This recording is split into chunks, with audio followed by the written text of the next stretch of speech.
श्री स्वामी समर्थ. जय जय स्वामी समर्थ. माझ्या स्वामी भक्ती प्रसाद या चॅनलमध्ये सर्वांचं स्वागत करते. स्वामी कृपेने नेहमी तुमच्या आयुष्यात सुख, समाधान, चांगलं आरोग्य, आनंद असावा हीच स्वामींच्या चरणी प्रार्थना करते आणि स्वामी अनुभवाला सुरुवात करते. असा एक स्वामी भक्त आहे ज्यांच्या आयुष्यात घडलेली स्वामी लीला एक अघटित लीला त्यांनी आज त्यांच्या अनुभवातून सांगितलेली आहे. साक्षात स्वामींचे दर्शन घडलेली आणि स्वामी कृपेने नशिबाची रेषा बदललेली आहे त्यांची. चला तर मग वेळ न लावता ताईंच्या शब्दात अनुभवाला सुरुवात करूया. ताई म्हणतात, माझं नाव पुष्पा आहे.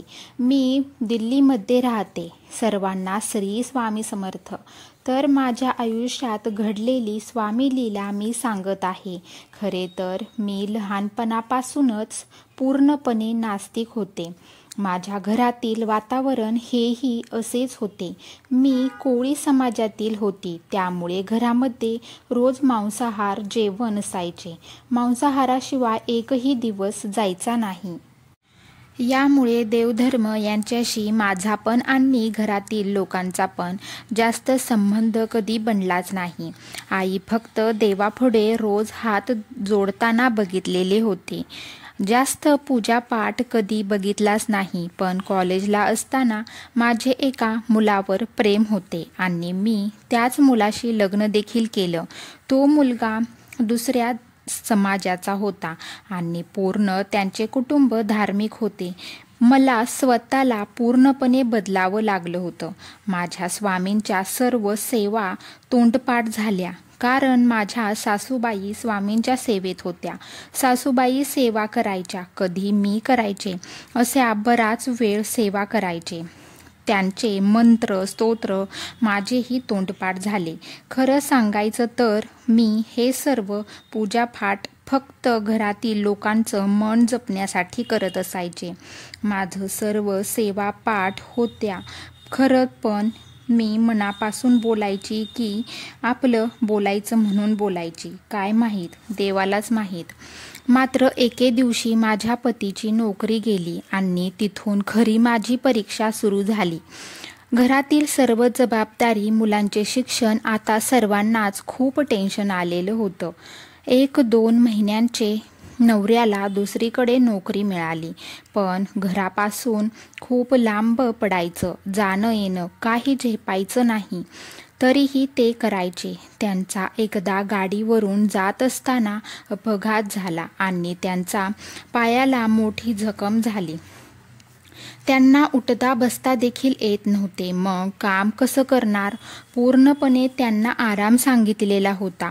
काही दिवसांनी माझ्या सासूबाईसोबत मी पहिल्यांदा अक्कलकोटला गेलेली. स्वामींचे सुंदर दर्शन झाले आणि आम्ही सगळे तिथे औदुंबराखाली बसलो. त्याच वेळी माझ्या डोळ्यातून पाणी येऊ लागले होते. त्याच वेळी माझ्या शेजारी एक बाबा येऊन बसले. त्यांना मी विचारलं, तुम्ही कुठून आलात?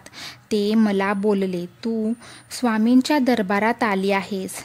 तू ज्या कारणामुळे रडते आहेस, सर्व काही स्वामी ठीक करणार आहेत. त्या बाबांनी मला सांगितलेले, तू फक्त 21 स्वामी समर्थांचे अध्याय आणि त्यासोबत 21 गुरुचरित्र पारायण कर.